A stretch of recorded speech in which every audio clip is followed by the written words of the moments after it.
This is the Happy Rant Sports podcast, in which Ted Cluck and Barnabas Piper rant about old sports, new sports, sports books, sports movies, and anything else related to sports that they feel like. Enjoy.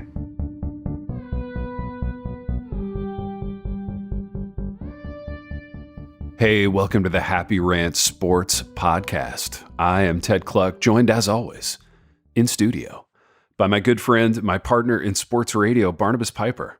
Pipe, it's been a while since we've done a sports ep.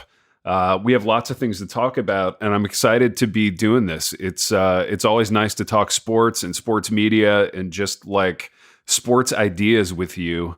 Should we talk about Redbud Coffee, whom we haven't talked about in a little while? We should probably always talk about Redbud Coffee, which is a shame because we haven't talked about them in a while. Yeah. But yeah, listeners, you should go to redbudcoffee.com. They are our, I think at this point we would call them a longtime partner. It's been official coffee provider of Happy Rant Sports. Maybe a year and a half, 2 years now that we've been working with them. Yeah. So you go to redbudcoffee.com. It's a small family-owned coffee roastery out of central Illinois. And they have a rotating array of roasts, all single origin type of stuff, if that means anything to you. If it doesn't, it just means high quality and good. Yep. And if you use the code HAPPYRANT, you will get a 10% discount. They sell them in, your standard 12-ounce bags, or you can get them in bulk quantity for church, school, office, whatever it is that you are providing coffee for. All really high-quality stuff. And then as a little added bonus, they use a portion of all the proceeds to support an organization that fights sex trafficking. So you get a little bit of that feel good. You're supporting a good cause and a good family while also getting high quality coffee. So again, redbudcoffee.com, use the code HAPPYRANT, get that 10% discount, and support a good family, get good coffee, and support a good cause. I love it, Pipe. That's awesome. I want to kind of start in reverse order of some things that we talked about. You mentioned to me right before we went on the air that we had a listener, a longtime listener, tweet at you or send you a picture of like late 1980s John Elway in the kind of orange, the classic traditional like orange Denver Broncos uniform with the white pants and kind of the light blue helmet with the big D with a horse coming through it. I want to start with uniforms because uniform talk is a thing that we always kind of get into on here. And I want to ask you if that picture did anything for you and where you're at vis-a-vis the Broncos and their uniforms based on that late 80s Elway picture. Thoughts on it for you? Oh, I loved it. I think it's really hard for me to separate good design from nostalgic fondness when it comes to uniforms. So I tend to hate adaptations of uniforms, just by and large. And I think probably 85% of that is because they suck. Yeah. But 15% of it is just pure, I liked it better the way it was when I was a kid. Yeah. And so, yeah, those Broncos uniforms were, I don't think they were probably good design, but they were my favorite design. Yeah. Of those uniforms. And, blue and orange is a great color combination for uniforms, great contrast. It works well because it pops against all the other uniforms, the greens, the whites, the whatever else, I just think about like the Broncos versus, say, the Raiders. Yeah. Oh, man. That black and silver and then the orange and blue were such a great, dude, like you see those guys lined up across from each other. Yeah. Such a great color contrast. Absolutely. So, yeah, it absolutely sort of brought me back into an era of fondness, if you will. Yeah, I will totally. Like, and the Broncos uniform now is so kind of gross and forgettable in early 2000s by comparison. Yeah, it was a great look. They've muted the contrast because it used to be sort of that like, it wasn't royal blue. It was lighter than that. It was almost the blue that's on like the iMessage. Yeah. That exactly. Blue. Yeah. And then like a bright orange. And now it's like a burnt orange, almost a red with a navy blue. And you're like, all of this is just blah. We've brought this down into sort of muted, how would you decorate your living room colors? Exactly, dude. Everything that was distinctive and popped about it. And they even had branding built around those old orange jerseys. They had the Orange Crush defense in like the late 70s. And it was just iconic. And when we were kids, like in the kind of mid-career Elway era, like the white of the pant was magnificent, and it had almost like a sheen to it, and the stripes looked really good. the orange jersey on top of it with like the shiny shoulders. Remember like the kind of dazzle fabric on the shoulders? Yes. Was incredible, dude. I used to just love those on like, I don't know, Carl Mecklenburg, like late career Carl Mecklenburg. And Steve Atwater is the name that comes to mind. Atwater looked they carried so him into the cool. early 90s. He looked so cool in that uniform. So Atwater was the first of kind of the huge safeties. So you had like David Fulcher, Steve Atwater. They were huge shoulder pads, and Atwater was like 6'3", 225, 230. He was a monster. In today's NFL, he would have been an inside linebacker, like an overhang type linebacker. But yeah, I mean, he was the same size as like Levante David, who exactly. was, the star linebacker for the Bucs. I mean, he's Darius Leonard today. He's Darius Leonard's body type in terms of like big, rangy, fast, can run, Bobby Wagner type guy. But yeah, he had the huge shoulder pads. He had like a little bit of a neck roll that would just peek out from under that orange jersey, and like a Riddell helmet with like the standard like skill guy face mask on it. It was a beaut, dude. Just gorgeous on Atwater, and he looked so imposing in it, even though they weren't like imposing colors. He looked imposing in it, and they had another hard hitting safety too, Dennis Smith. So yeah, it was Dennis Smith and Steve Atwater, both of whom would just like take your heads off if you went over the middle. That was a fun team. Well, and it worked so well because the referees were, I mean, the whole league was built around trying to kill people at that point, yeah, which, absolutely. Let's set aside the morality. It was really fun to watch. Oh my gosh. Yes. Yeah. And the way that offenses played was great because it was kind of pre the proliferation of West Coast offense. So passing was vertical. Yeah. Or like screen passes, yeah. And the running game was 60% of all the play calls. So hard hitting safeties just had guys running in the open field who they could utterly decapitate. Yeah, and then they could come downhill and hit the running backs and the tight ends and stuff. So it was such a different game and so fun to watch those guys fly around and just destroy people. Oh, I loved it. Yeah, the middle of the field, unless you had a really tough receiver or a really tough big tight end like a Mark Bavaro type, like the middle of the field was essentially closed if your team had a couple of safeties like Dennis Smith and Steve Atwater. I mean, it was a different game play calling wise, which is why you can't do the stats thing, right? You can't look at John Elway's stats from that era and go, oh, he's got too many interceptions or his completion percentage isn't high enough. Well, it was a different game. I mean, today's game is like, it's 7-on-7 football, and I mean, what has happened in the NFL is the same thing that has happened in the NBA is that as they, the statistics have borne out certain things. And so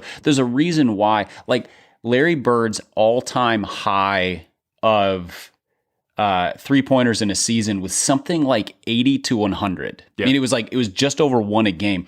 That's like a good 15 game stretch for Steph Curry. Yeah, it's a different game.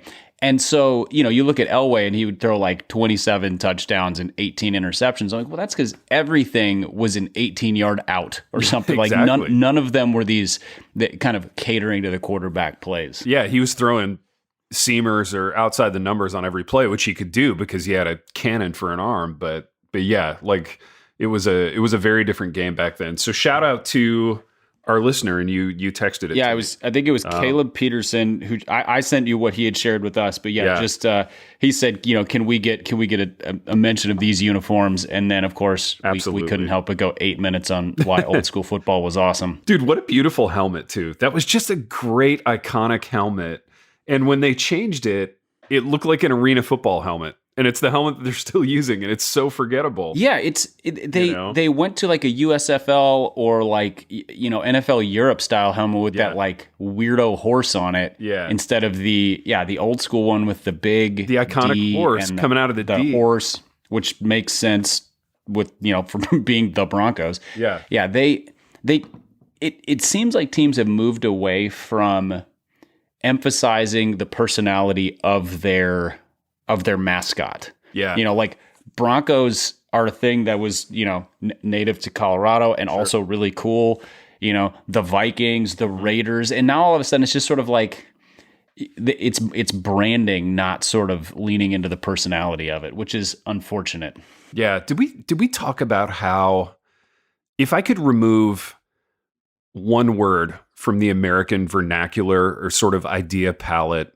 Did we talk about this? And take away all the horrible ones like, I don't know, abortion and genocide and racism and all that. Like, I would remove the word branding. Like, if I could wipe one word from our kind of collective consciousness, it would be branding.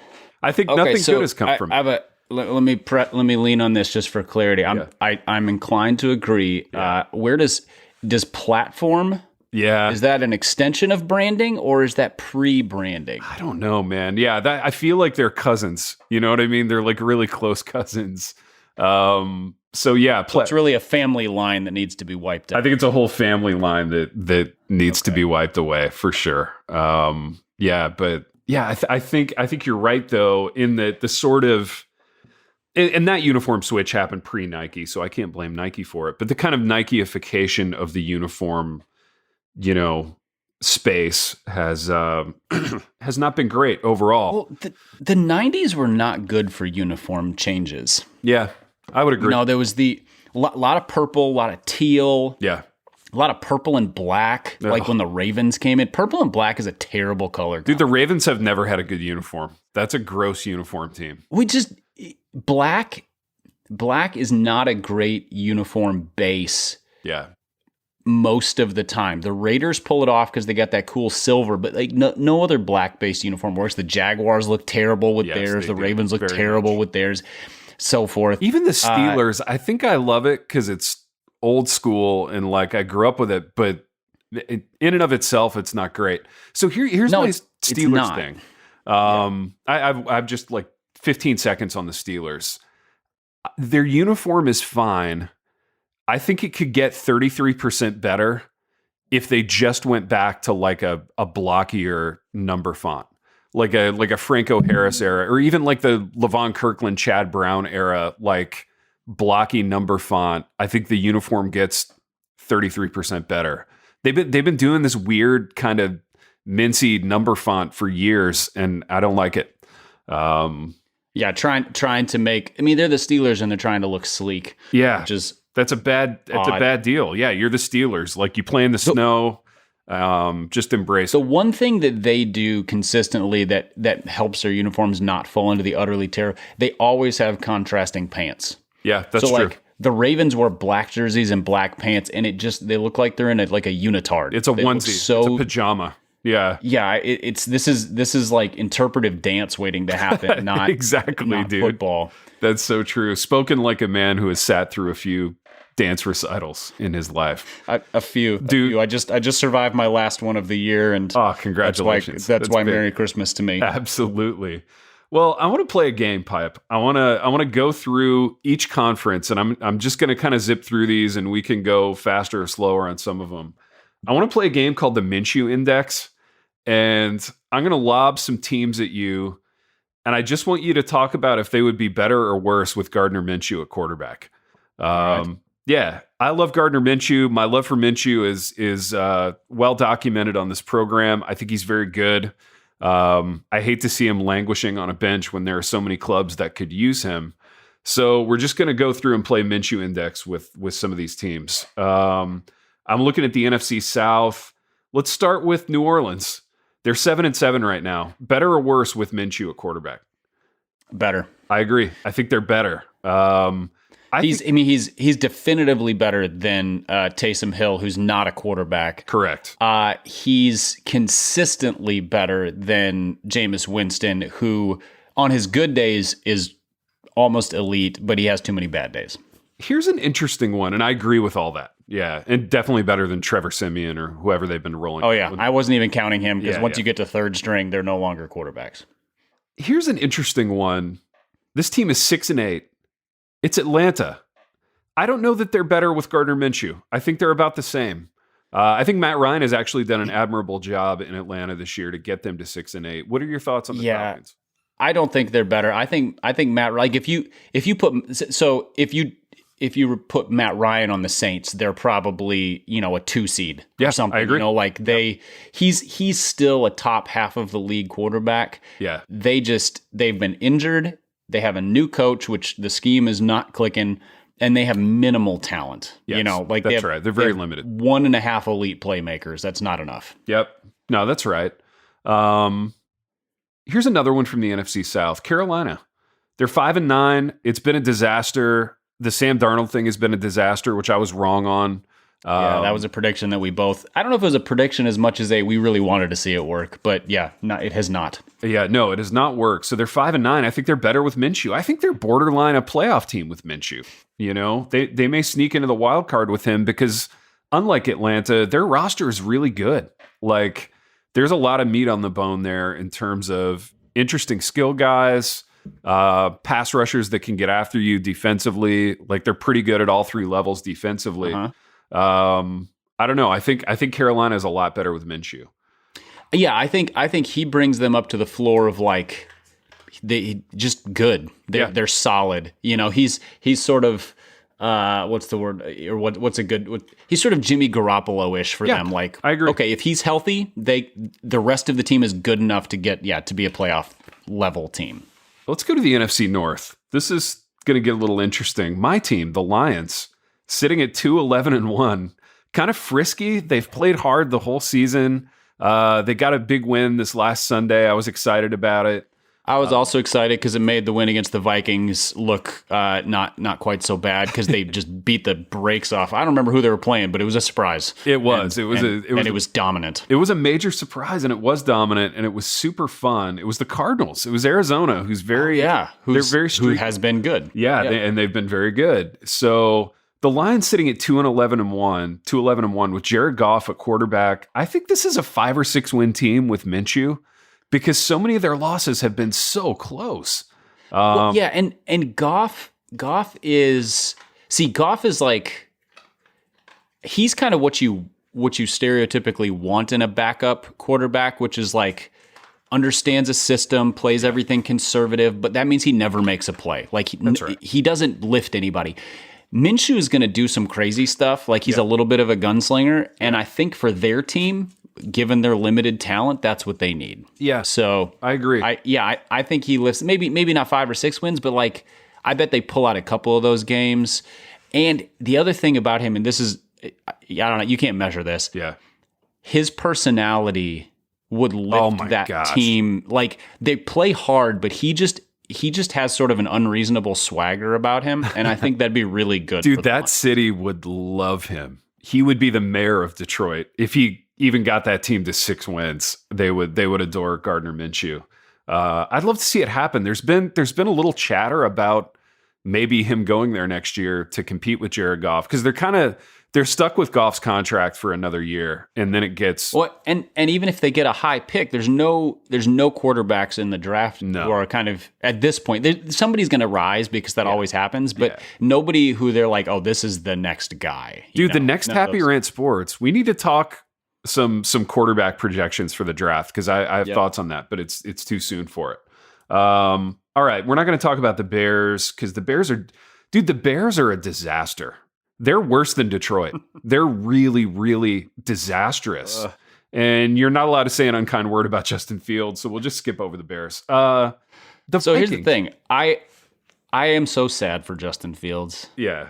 Like, I feel like if he had gone to a team that just had like if he had gone to the Lions. Yeah. Oh man, that'd be fun. Like where there's just sort of the Lions are really bad, but they're bad because of talent. They're bad because of talent, but they play their tails off. Their offensive line is actually decent. They're playing well and have improved over the years, especially as Sewell has gotten better. But they have a terrible system. Their coach is he's Urban Meyer-ish without the reputation. Like he's that level of incompetent and just kind of dumb as a football coach. Yeah, I feel bad for Fields.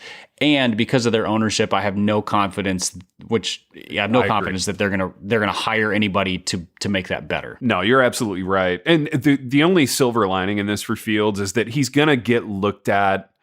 People are going to look at it in the same way that they look at Trevor Lawrence, which is basically that, like, this is a redshirt year. I mean, this is a year of it gets kind of wiped from the record in terms of these guys good? But as an aside, how many rookie quarterbacks in history, or that we can remember, came into an absolutely dysfunctional situation and then and then became great. Like there's a lot of quarterbacks who play badly or who are on bad teams, but not like so. This is a good utter conversation. dysfunction. I want to go a couple minutes on this because I was texting with a buddy about it yesterday. So year one Troy Aikman was really bad. Year one Peyton Manning was really bad, and their teams were really bad. With the caveat that like those teams were building towards something and there was a plan in place, even though the teams themselves were really bad. So like you look at year one Aikman, and we have the benefit of hindsight here, right? So we're looking at this through a historical lens and we know that it worked out, but those teams were awful. And year one Peyton Manning, the Colts were really bad. Like from a talent standpoint, they just... I think he set an NFL record for interceptions too. I mean, it was something like he threw close to 30 interceptions that year. I guess it wasn't a record because I think Winston broke that. But yeah, he was just airing it out. Yeah, just airing it out all over the place. They didn't have a lot of talent. But through the kind of benefit of hindsight, you look at it and you go, okay, those teams are going somewhere. Which we can't really say about the 2021 Bears or Jags because both coaches are going to get fired. Both kind of management teams have been a disaster. So you're going to get a new coach and a new GM probably in both places. So you look at that paradigm, and I'm thinking about guys like Jeff George, right? Or early career Vinny Testaverde, whose teams were disastrous, whose management was disastrous. And what happened was George bounced around forever because he had this huge like cannon for an arm, but really wasn't that good. He ended up playing for 10 different head coaches in his career, which is astonishing. Vinny Testaverde didn't get good until he was 32. I mean, he was in his 30s before he started playing well. So yeah, the paradigm for guys who start in disastrous situations but are toolsy, it's not as good. Who are we missing in that discussion? I feel like there are... Oh, I'm trying to think. Like, here's one. Cam Newton came into the league, tore it up as a rookie, but also like they had solid coaching and a good kind of team around him. Yeah. Robert Griffin? Yeah, Robert Griffin, solid coaching, pretty decent team around him, and a sensational rookie year. Yeah. I would have loved to have seen what that career would have looked like if he had stayed healthy. Man, he was obviously, the injury completely derailed him, which even I would be interested to know, like, if he had gotten that injury now versus what was that, 12, 13 years ago? Yeah. Like, what would the surgery, the recovery, what we understand about player recovery now versus what we did then, even how the plays were called. Like, not too many guys are put in that position. That's right. Yeah, I'm just trying to think. There's not too many quarterbacks who, there's a lot of them who play bad for a year or two. Dude, that's different than being on a team where you're like, that whole thing needs to be burned to the ground. Here's an interesting paradigm. Drew Bledsoe gets drafted number 1 overall by a disastrous Patriots franchise. I believe, and I'm doing this without looking, I think the coach who drafted him got fired shortly after he got there. And then that's right. And then Parcells came in and kind of redeemed him and got that team to a Super Bowl, which they lost. But that was a pretty good career for somebody who started out on a disastrous team. Now, I don't think Bledsoe himself was disastrous that first year.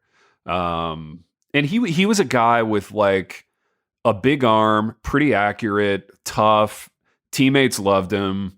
Just a really good quarterback that if he had gone to a great franchise would have probably played in a couple Super Bowls.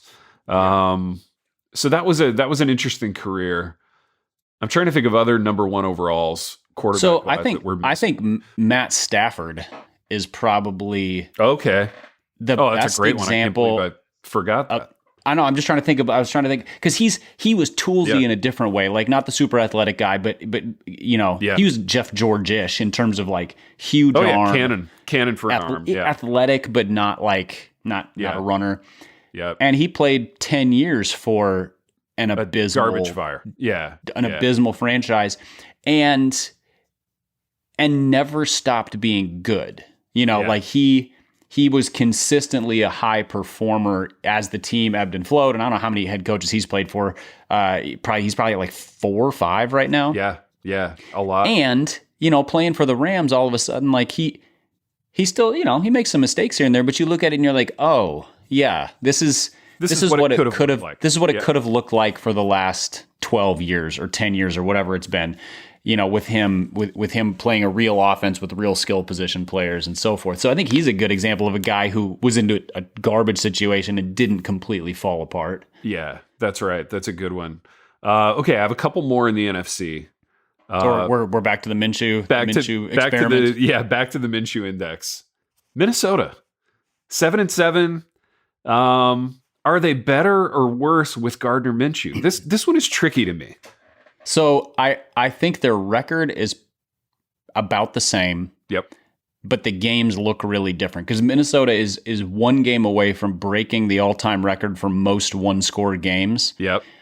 Which is that's Kirk Cousins-y. Yeah. Kirk Cousins' record in his career is 58-2. That's exactly who he is. Yeah. He is perfectly average. Yep. Performance-wise. So what Minshew would do is mean that they lost a couple games by 17 points because he threw 4 picks or something. Yeah. But he would finish some of these games that Cousins can't because he would have the stones to make some throws that Cousins doesn't have. Yeah. So totally. I'm guessing they're still a game under 500 or so. Yeah. But it looks different. No, I agree. I think that's a really good take. I want to take the NFC East just as a whole conference, but just take Dallas off the table. I think if you put Minshew on the Giants, the football team, or his own team as a starter, all 3 of those teams are better. He's better than Danny Dimes. He's better than Heineke. And I think he's a better quarterback than Jalen Hurts, even though you're not allowed to say anything bad about Jalen Hurts. I think Jalen Hurts is an interesting one because he really is a running back who can throw. Yeah. I mean, like people said that about Newton and that was wrong. Newton was wrong. One of the I agree. He's got a top 5% all-time arm. Sure. Hurts is a bad thrower, but he's not worse than like Taylor Heineke throwing, but he's a bad thrower. Yeah. But so watching the Eagles recently, I think it was last night, I was watching the play and I realized, there was a couple runs that Miles Sanders, their starting running back, couldn't finish. And I was like, if Hurts ran that, he would have gotten an extra 3 yards because he finishes runs. So he's a nasty running back who can throw. Yeah. But yeah, I don't think they have a future with him at quarterback. I think if Minshew was there, they would use their skill position players better and not just constantly run everything through the quarterback's mobility. Right. The Giants are definitively better because Danny Dimes is really bad. Yeah.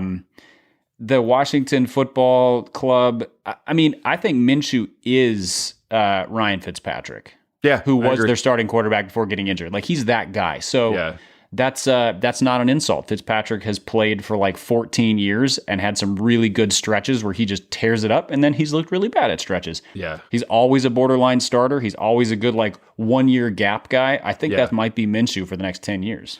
I know, dude. And my thing with Minshew on the Eagles is that I think Jalen Hurts, by his insistence on running the offense through himself at all times, like, he's held Miles Sanders back. He's held receiver development back. I just don't think anybody on that Eagles offense is getting better because of Jalen Hurts.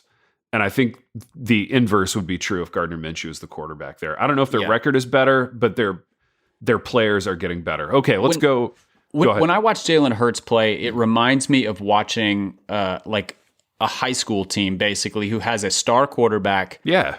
And kind of not a lot else because he runs everything through himself. He locks onto like one guy, and so mostly it's Dallas Goedert, who's a really good tight end. Yeah. But they have Jalen Reagor, who was a first-round pick. Who knows if he's good because they've never had a quarterback to get him the ball. That's right. They have Devontae Smith, who was a really high pick, who is actually really good and doesn't put up numbers because they don't get him the ball. So I think, any quarterback who can distribute the ball turns that offense into a middling NFL offense instead of the up and down freak show that it is right now.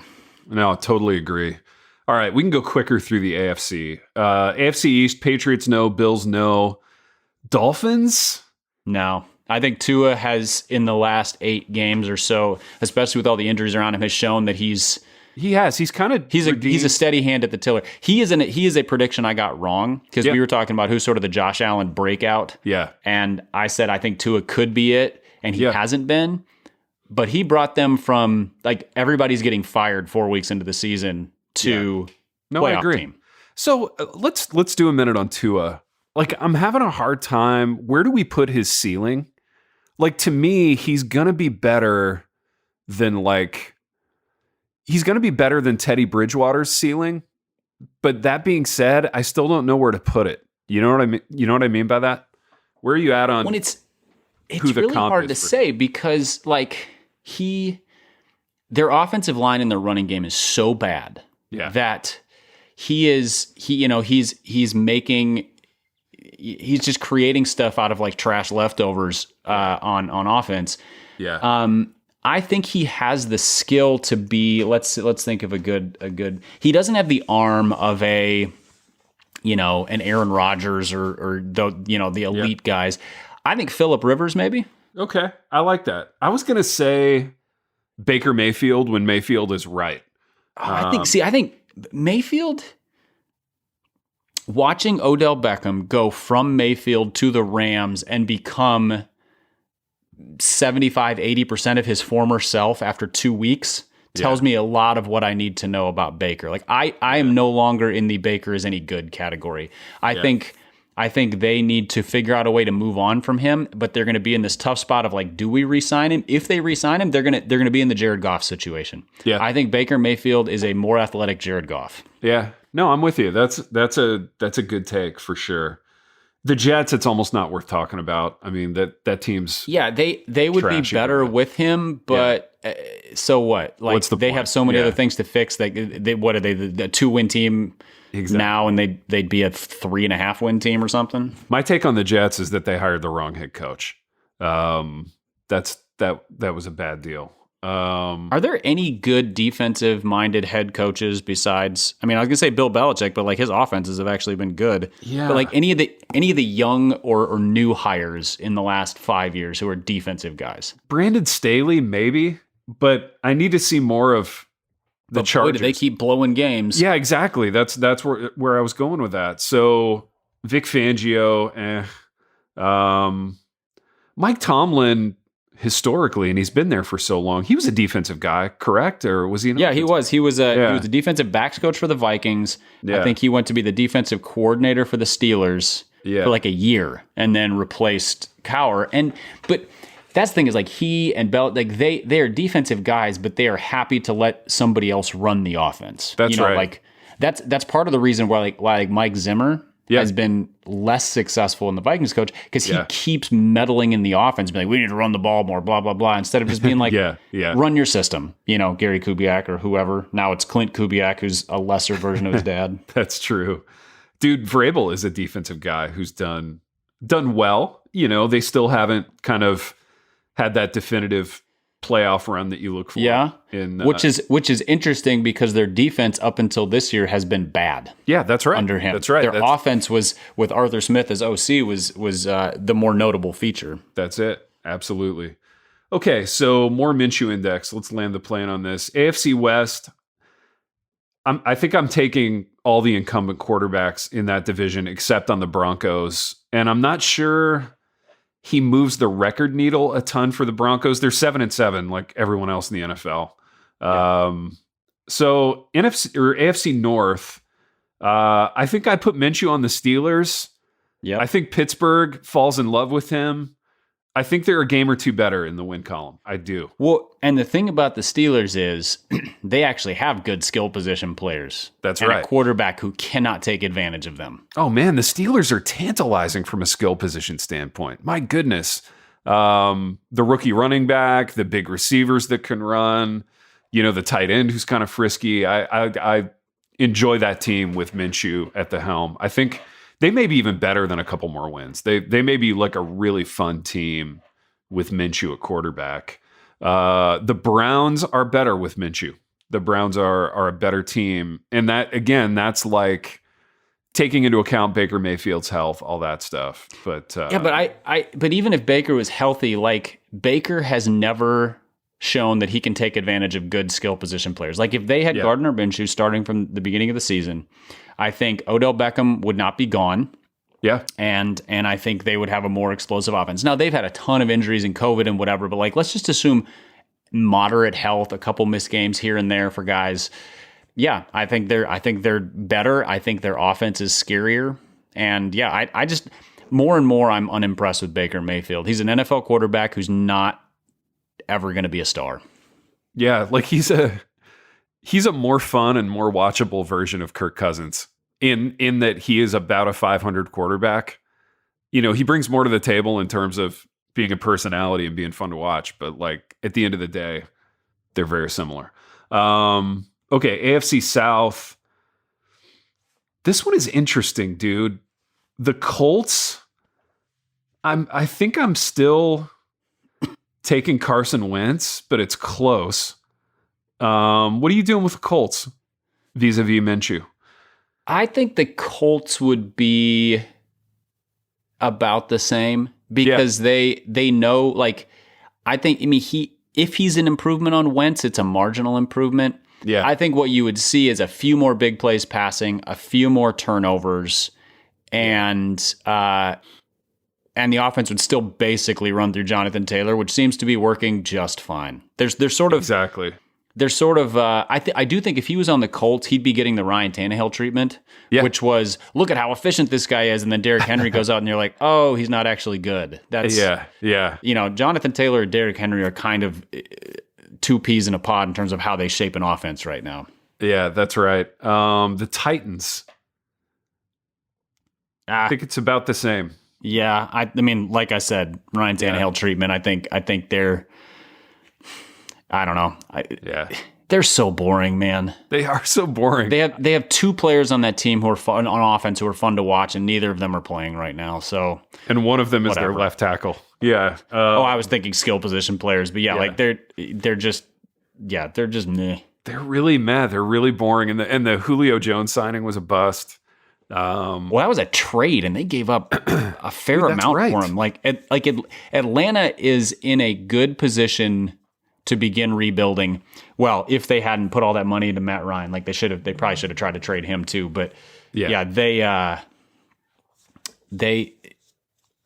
picked up some decent stuff from the Titans, and the Titans are not going to get anything out of Julio Jones for the rest of his career.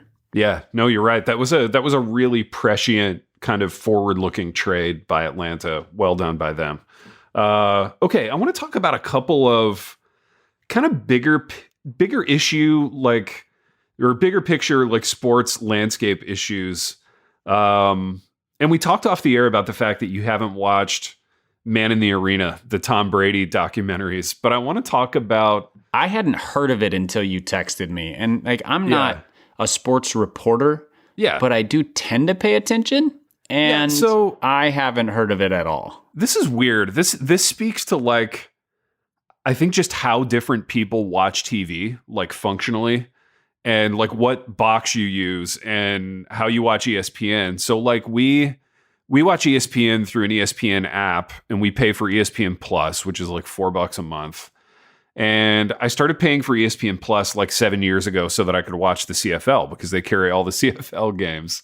And with ESPN Plus came these Tom Brady Man in the Arena documentaries produced by Tom Brady. So this was sort of Brady's answer to The Last Dance, which was Jordan's, kind of self-produced documentary series, which were fabulous. Like we well documented have talked ad nauseum about how great The Last Dance was. And it was so great. In fact, I actually use an episode or two of The Last Dance in my magazine and feature writing class as a way to illustrate, like, how do you cut together a story with conflict where all the scenes are hot? There's like no not hot scenes in The Last Dance. And I think it's brilliant that way.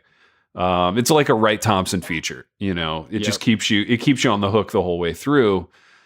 Man in the Arena on paper is a documentary that seems like it was made just for me, right? Like it's about the Patriots and it's about football and it's about an era that I'm kind of interested in. And so I was rubbing my hands together gleefully thinking, oh my gosh, I'm going to love Man in the Arena. It's going to be like The Last Dance. And they're even well done from a technical standpoint, but they're boring. And I've watched a few of them. That describes Tom Brady so well, just across the board. Everything about him, well done from a technical perspective and boring. Yeah, dude. So I'm watching this thing and I'm realizing like, and I want to hear you on this because this just speaks to like athlete charisma and just personalities of people. You put Jordan on camera and he can't help but like ooze charisma. And it doesn't matter what he's talking about. He could be talking about like craft whiskey or cigars or people in the NBA that he hated, and he's oozing charisma. And you put Brady on screen and it just doesn't work, you know? Like and nothing against Brady. Like I love Brady and I've loved watching him play, and I've loved the Patriots over the last 15 years. They've been fun, but like the documentary doesn't work and it's boring. And I want to know your thoughts on that. And I also want to hear your thoughts on like this sort of spate of athlete produced kind of self-stroking that happens via these documentaries, and like who could make one that you would be interested in? Yeah. So I think there's a few things going on. There's charisma. There's also the stage and career. I think everything is more interesting when a player is retired. I agree. Because you like think about, I mean, Charles Barkley has always been a big mouth. Yeah. So has Shaq. But those guys in retirement can say a lot of stuff that they would have to kind of hold back on if they still had to navigate a locker room and lead a team. Sure. And, you know, and Brady has never been an interesting person. He's been like, he's just kind of he's not even a good like brand man for, you know, tag hire watches or whatever. He's just like, yeah, he's a sculpted face. Yeah. And that's it. Now he puts on the pads and you're like, I will watch this guy for any time he's running an offense. This is fascinating. And he's run so many different kinds, and he's the greatest quarterback of all time, I think. Yeah. And okay, great. But so I think retirement has something to do with it. I think charisma has something to do with it. And then I think there's Brady is known to be the same level of competitor as Jordan. Yeah. But not the same level of killer. Yeah. Like, very true. Jordan, during his career, after his career, is known for just savagery. Yeah. Well, that's really compelling. Like, you need a villain if you're going to have a good story. Who's the villain in Tom Brady's story? Like, that's true. Yeah. The story of Tom Brady is excellence, not savagery. Yeah. And so like, excellence is a great product that you don't really think about. Savagery is like compelling. You can't look away. Yeah, because savagery, it tends to do some hollowing out of the character that's being the savage. Like, it's really not sustainable from a spiritual or emotional standpoint to be a savage for like 3+ decades. And I think that bore itself out in the Jordan documentaries, in as much as you watch them and you're drawn in by the savagery, but Jordan, the person, was ravaged. Like, he looked ravaged, you know? You don't want to be that ravaged. man. Like, yes, that's right. I think Brady, 10 years into retirement, people are going to look at him and go, that looks like a possibly like neurotic and weird, but like probably a healthy, good life, you know? Yeah, right. He's going to be tan. He's going to be on the golf course. He's going to have a sense of humor. Yeah. All of which is great. None of which is compelling television. Yes, that's right. So the other thing that savagery does is it creates rivalries. Who is Tom Brady's? Like, since Peyton Manning disappeared from football, there is not a rival for Tom Brady. Well, dude, even that nobody wants to destroy him. I would even argue, and I enjoyed that rivalry, right? And I think the world of Peyton Manning as a player too. And I enjoyed the rivalry, but even as rivalries go, it was boring in that, like, Peyton Manning was this rich guy who was the scion of Archie Manning, and he was football royalty. And by the time it became a real rivalry, Brady was kind of enthroned as, you know, the hottest, richest, dating actresses and supermodels. It was a boring rivalry. Whereas, like, Jordan versus Isaiah, Like, if you put those guys in a dark alley at 2 a.m, like, they're fighting each other. You know what I mean? And like, they're both going to jail. There's blood. Like, those guys were savages, and those guys went at each other. And Jordan and John Stark, Jordan and Clyde Drexler, Jordan and Magic Johnson, Jordan Bird. Like, there was always somebody. Jordan and Kobe, when Kobe was up and coming. Jordan and the Jazz, when he just kept putting them down. Exactly. Now, basketball's a little different because you do go head-to-head with whoever's on the other team. Like, quarterbacks aren't really rivals because they never share the field. But nobody even speaks ill of Tom Brady. Yeah. Like, he's a boring person because nobody dislikes him. And even now, and even back then, like, oh, Brady and Manning are together at the rich guy celebrity golf tournaments that they play in. And it's just like, I can't really buy this as a rivalry. Like, they don't hate each other. You know, they're doing rich guy things together in the off season, and it makes it hard to kind of buy as a rivalry. Whereas, like, Jordan would have never golfed with, like, Isaiah Thomas, you know, by like the third hole, that would have been a brawl. Yeah, somebody's getting ear-holed with a 5-iron for sure. Exactly. That's interesting. Who today could do something like this that would be compelling? That's a great question. I'm going through the Rolodex. I'm thinking this is going to be a controversial one, and I don't even know if I would enjoy this as a watch.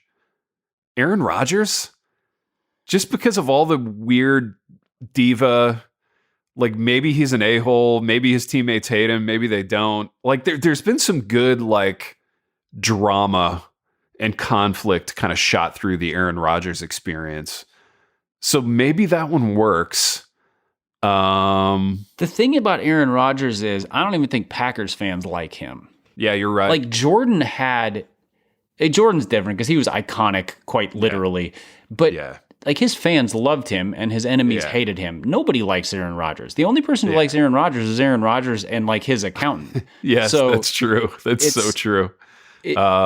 That's a little different. He would be compelling because he could do something about being, like, you know, public enemy number 1 or something. Yeah. Mahomes, no, not yet. Drew Brees, no, too boring. Well, I think Mahomes is probably going to be too boring in the end too. Just in the sense of, like, he seems like the kind of guy, a little bit Peyton Manning-ish, where, like, amazing quarterback, kind of boring. Like, just because everybody likes him. Yeah. Thinking about other sports, like, there's the NBA is a bunch of, like, friendly bros right now. Yeah, there's nobody interesting in the NBA. The last compelling NBA star of that kind would have been, like, Kobe. It would have been Kobe. I think there's going to be a sensational Kobe doc made by somebody in, like, 5 or 10 years. Yeah, I think so. And I think so. Roland Lazenby, who wrote my favorite biography of Michael Jordan, also wrote one of Kobe. And I was not a Kobe fan, so I didn't enjoy the book as much as I did the Jordan one. Yeah. But as a compelling character, absolutely. Yeah.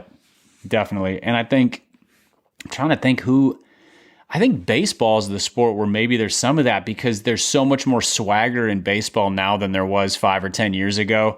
Yeah. With bat flips and pitchers kind of. Yeah. So maybe one of like, I don't know, Fernando Tatis Jr., if he goes on, like, a 10-year Hall of Fame level run, he could be that kind of guy. That would be fun too, because baseball kind of lives in a space where normally throughout the calendar year, it kind of slips beneath the mainstream. So I think the other thing that hurts the Brady doc is that there's nothing about the Brady narrative that you haven't already heard or seen video of.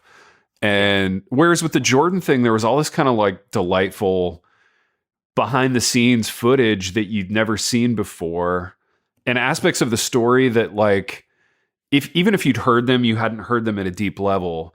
And it was old enough to feel nostalgic. Yeah. The problem with the Brady doc, and you made this point because he's still playing, like, it's not old enough yet. Like, I don't feel nostalgic for, like, the 2004 Patriots. Like, that was 15 years ago. It wasn't long enough, you know?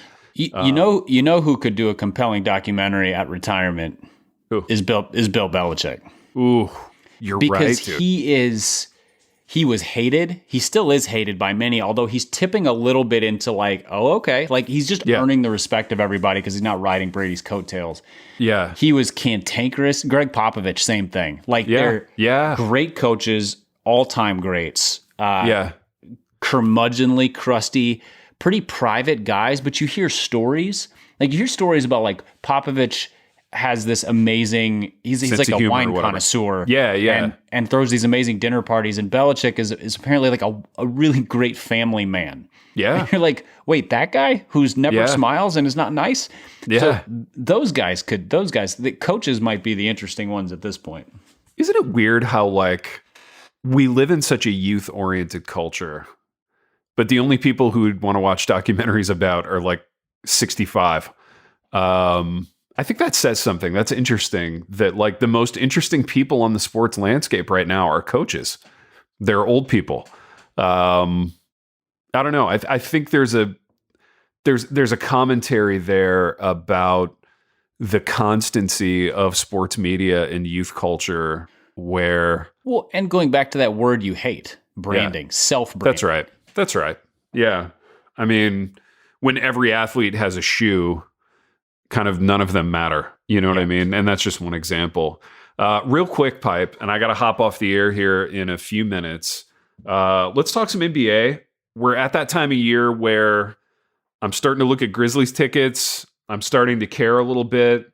The big COVID thing is happening in the NBA now, which is going to kind of throw the season into flux. Tell me about that aspect of things and where you're at with it. Yeah, so it was going to be an interesting NBA season regardless because there wasn't, sort of a clear number one overall team.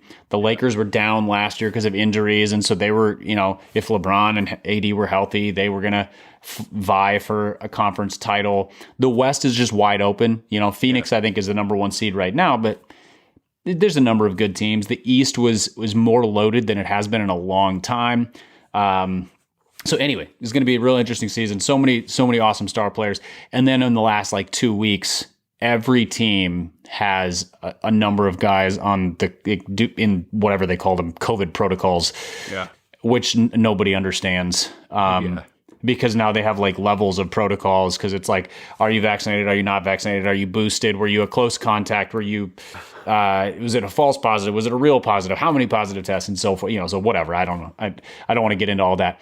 But what it's done is essentially just flattened the league in terms of revenue and also in terms of competitiveness. Because if you have your top 8 players healthy, you are likely in a better position than the opposing team, even if the other team is definitively better than you. Sure. So it's been a really weird run. And I mean, I think we're going to come out of this in end of January or middle of January where they either change the protocols or everybody gets boosted or everybody will have had it. They'll something's going to give. That it will run its course and things will kind of shake themselves out February, March. But what's interesting right now, so I watched the Timberwolves last night. They had to do a bunch of G League 10-day contract signings to fill roster spots. And they didn't play well and they didn't win, but it's fun to watch guys come in and play with their tails on fire because they're like, dude. I've got 4 games max to show that I belong in this league. So that I think there's probably going to be 3 to 8 guys who come out of this and end up being they earned an NBA career because of COVID. That's surprisingly good. Yes. And what a fascinating angle. That's the part of it that's delightful for me. And I would watch a documentary on that because I love those stories, right? The undiscovered guy who gets an opportunity because of the 1987 NFL player strike and ends up being, having a 10-year career or whatever. I enjoy that aspect of it. That being said, I think I would pay an extra $12 a month to get access to an ESPN feed that didn't have the scroll on the bottom about who's in or who's out, who's on and off the COVID list. It's so annoying. Yeah. I'm trying to watch the, Smoothie King Frisco Bowl last night. And it's nothing but COVID news on the scroll. If I never heard I would pay money to never hear the phrase "entered protocols" again. Oh, I know, dude, and it's so Like it sounds like something out of a bad like sci-fi movie. Dude, right? It sounds like a dystopian novel circa the 1950s or whatever. Which is kind of what it feels like too, or at least what it felt like a year and a half ago when sports got really weird. Yeah, I don't know. I think in 5 years we're going to look back on it and probably be smug about all the things that we would have done differently in terms of how they rolled it out and how they branded the whole thing. And okay, I know I said I wasn't going to get into this, but I'm going to get into this. Yeah, the thing right now that annoys me most in sports, it's not people being out with COVID. Like that's a medical reality. It's a shame. I understand that. I think the leagues are trying to figure out how to do this their best. So, okay. Yeah. It is the smugness of the media covering it who love to say, well, why don't they do X and Y? But they never they never play it out and go, okay, if we did that, we would have, they're like, well, why don't we postpone the season? Right. Okay, we tried that already and it nearly shut leagues down. Yeah, exactly. And fans are miserable. And what we need in the midst of this dumb season is an outlet. Yeah. And sports are a great outlet. And it's probably not any higher risk than like going to Target. So, dude, right. And we're all you doing go to that. Target this time of year, and it's like there's 1.2 million cars in the parking lot. There's people on top of each other shopping, and it's like, this is going okay. Like, well, or it's not, but like.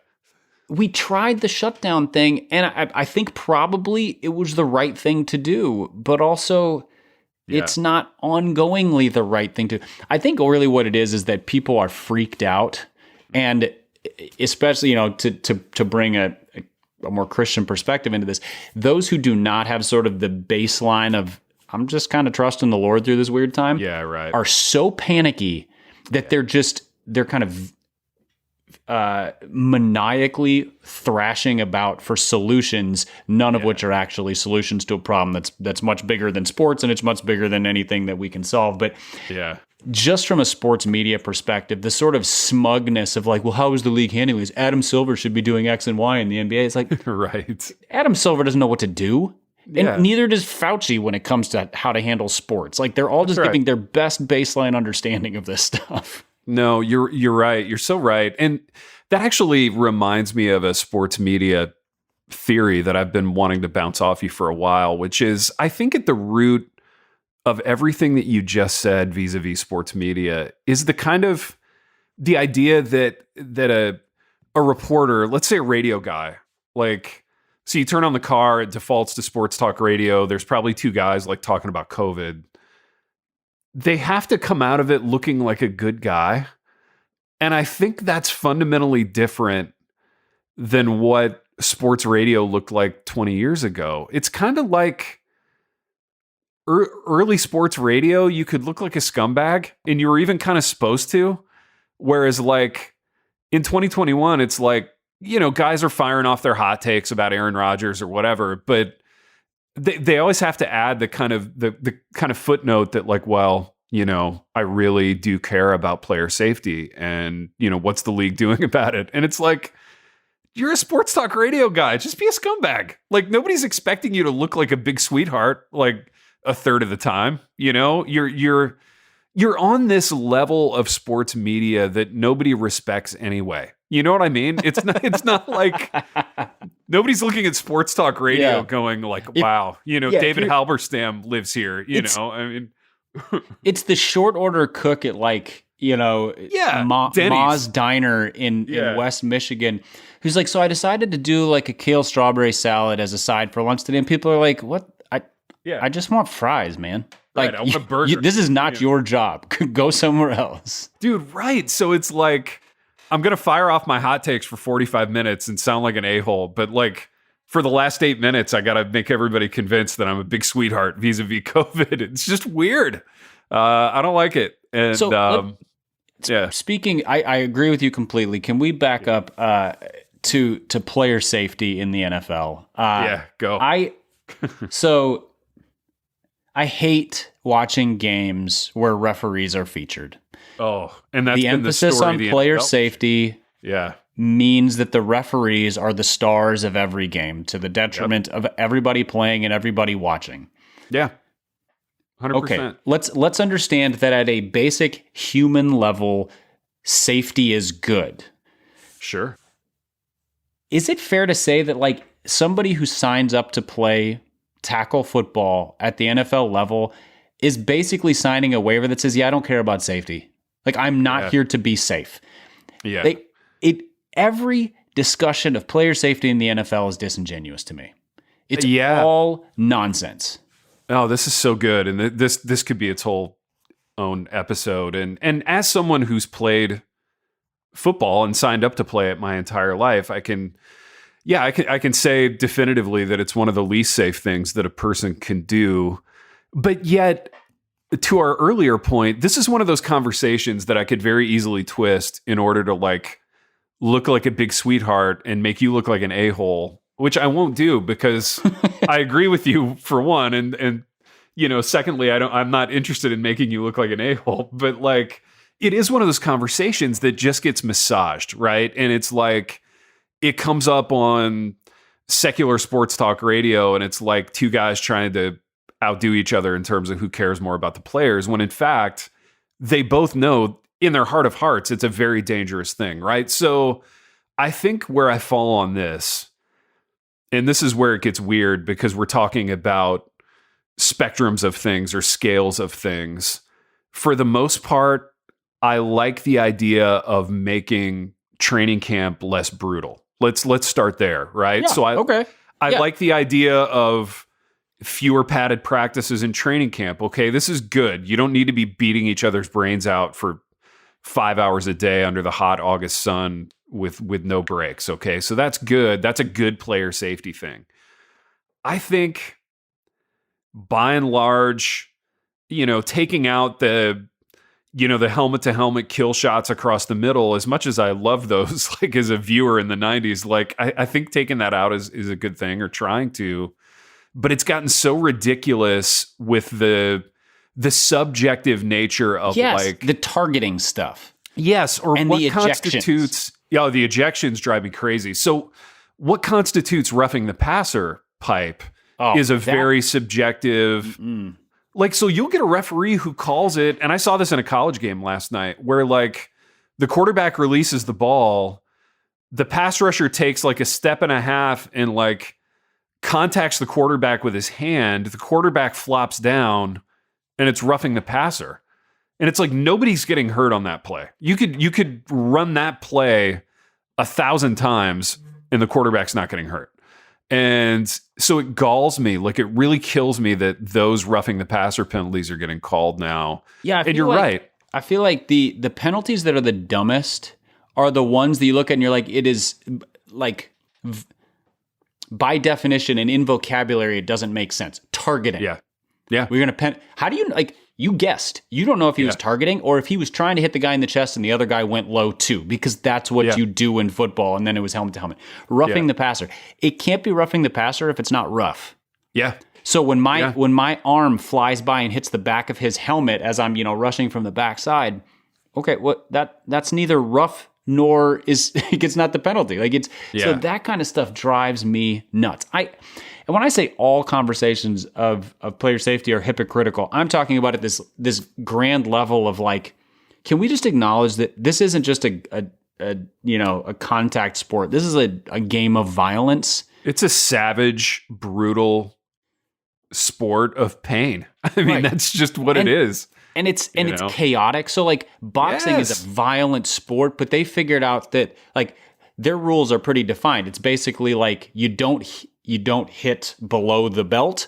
You don't hit after the whistle or after the bell rings, and like it's pretty defined. Well, it doesn't work as well in football, but that should be the model. Extreme violence within certain parameters. Well, and this speaks to like a bigger, more philosophical conversation, and I think you can't have this conversation without doing it on the canvas of COVID at some level. And this is a hackneyed way of me saying it. How safe do we want to be? Because at the end of the day, let's just start with like the premise that the safest thing to do is sit in our homes by ourselves and watch TV. All right. Like Until you get into conversations of mental health. That's it. We tried that for a year. Everybody went crazy. Alcoholism, abuse, depression, anxiety, suicides, like everything shot through the roof. Okay, but we're safe.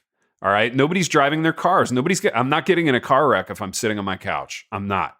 I'm not getting a concussion from playing football if I'm sitting on my couch, but I'm also not getting to do things that I like to do, like driving my car and playing football, and or those seeing are just friends. Yeah. And those are just a few things that I like to do. So life is like, and we used to do this on a subconscious level. Okay. So like when you were a kid and you went out to go sledding in the winter in Minnesota, or for me in Indiana, or to play tackle football with my friends in the backyard, it's like, okay, somewhere in the ether was this feeling that I could hit a tree and break my arm and have to go to the ER. But like sledding is really fun, so I'm going to do it. Or backyard football is super fun. And even if I have to get stitches and go to the ER, it's costly and inconvenient for my parents, but it's still probably worth it. So I'm still doing it. And you do that stuff enough that you end up having a lot of fun with it. And yeah, like somewhere in the back of your mind, there's this like risk reward calculus that you're doing on a subconscious level. But like, I think the last couple of years, or maybe the last decade of player safety talk, it's taken the risk reward calculus out of the back of your mind and put it in the front of your mind. And it's depressing to have it there. You know what I mean? And it speaks to some fundamental, again, this is broadly philosophical and we could go days on this, but like some conversations about autonomy and how much do I want to make the calls in my own life about what I can and can't do. And at the end of the day, I'm an adult and I know that when I go to play football, I could end up in the ER, right? But I love doing it. And it's worth it to me. And I'm that's not it, doing it. and at a philosophical level, that's an easier call to make because it affects a very small circle of people. So you as an adult making the decision to do a risky thing with a bunch of other adults who have made the same decision. Right. There's an agreed upon sort of rule of conduct here. That's different than like, I'm going to drive 1,000 miles per hour down the freeway with no seatbelt, because you're not just risking you then, you're risking the minivan full of kids and the school bus and whatever else. So it is, and that's the thing. We're very comfortable with combat sports, we as a society. Boxing, ultimate fighting, wrestling, whatever. Like, there's just an understanding of that's what this is. Football needs to be understood in that context. And because of its breadth of fandom, it gets put in the realm of like, it's entertainment. It's not combat sports. So it's a question of like, it's more a question of like, what 7 words can't you say on network television rather than what are the rules of conduct in this combat sport? Well, and the PR industry has gotten so much more involved with the football product, in as much as when you buy an MMA pay-per-view, let's say, you don't flip it on and go, gosh, I really hope these guys stay safe. You know, like, hey, stay safe, fellas. Like, you watch it because you're watching 2 men fight in a cage. It's going to be bloody. It's going to be violent. It's going to be at some level gross, but it's like, that's what you're signing up for. And, you know, really at its essence, the NFL is the same thing, but it's kind of become... it's become passé to think of it that way. You know, we have to talk about it like it's, you know, kind of big, safe, mass marketed entertainment for the family, when it's really violent and chaotic to a much larger degree than MMA, because at least in MMA, there's a 2-to-1 student to faculty ratio in terms of there's 1 referee watching 2 guys. So it's pretty manageable. Whereas the NFL, your field's 100 yards long and there's 22 guys flying around on it, and only a few referees who have still somehow managed to make themselves the show this year, which is really annoying. So speaking of that, and we've gone way over time here, and I really do need to go, I want to ask you one referee thing and see if you've noticed it. So I have this buddy from college. We've been friends for like 25 years now, and we text all the time, and we text about NFL stuff. And there's this one referee who works these games, and we call him the existential ref, because whenever he makes a call, he just seems so disgusted and so like mad at himself and mad at the two teams. He seems miserable. We noticed him when he was first working the Lions-Steelers game that ended in a tie. And it was a miserable day, and it was a miserable game between two miserable teams, both of whom were like trying super hard to lose the game. His name is Land Clark. Like I did internet research on this guy, and there's something about his facial expression that just conveys deep like existential angst. My question to you is, have you seen this guy? I'm looking him up right now. Let's see. Vincent Land Clark. Yeah, which is a tremendous name, by the way. Oh, and he looks like Droopy, like yes. The cartoon dog, like just his face. Yeah. Like you could see Land Clark on like Christmas morning, and he would have that existential face. Yes. You know. I think I have to imagine that there are referees who feel the exact same. Like they didn't get into football refereeing because they wanted to like be hall monitors. They got into it because they were like, man, I loved football growing up. I'm not the athlete, but like I want to be part of the game. Yeah. Keep it, kind of keep the game alive. And instead, like you always got that sense from like Mike Carey, when he reffed, or Ed Hockley. Like Ed still lifted like he was an NFL player. Yeah, for sure. Yeah, so that guy's face, like maybe that guy's face is communicating this sort of hangdog, like I'm so tired of being given points of emphasis by the competition committee or whatever. I'm tired of the rule book that's like the size of a Manhattan phone book. I'm tired of finding fault. I think that's where I went with my friend, because my friend's kind of a philosopher type, and we're just like, I wonder if this guy's tired of finding problems with things, which is your life if you're a referee. I don't know. It's interesting. Piper, this has been an hour and 11 minutes of really enjoyable sports radio. It was enjoyable for me, at least. I had a blast. I mean, I don't know if any listeners are still hanging on at this point, but this is the one episode they're going to get before New Year's probably. So yeah, it got kind of philosophical. We did a little uniform talk, which we always do. We did some Minshew talk. So I feel like we hit our usual high points, but but on a serious level, like the philosophical stuff was really interesting. And I think those are thoughts that people have been chewing on for the last 2 years. They really are, and maybe longer if you're talking about NFL player safety stuff. But Piper, I enjoyed it. We have done what we always do, in that we've wandered to and fro throughout all these topics. And until next time. The Happy Rant is brought to you by Resonate Recordings. If you go to resonaterecordings.com, you can see the full range of services they offer. So if you're considering starting a podcast, they are the ones we recommend going with. Again, go to resonaterecordings.com to see their prices, to connect with them and ask any questions, and to see what they can do to help you launch, edit, master, and improve your podcast. Again, go to resonaterecordings.com to see what they can do to help you launch and improve your podcast.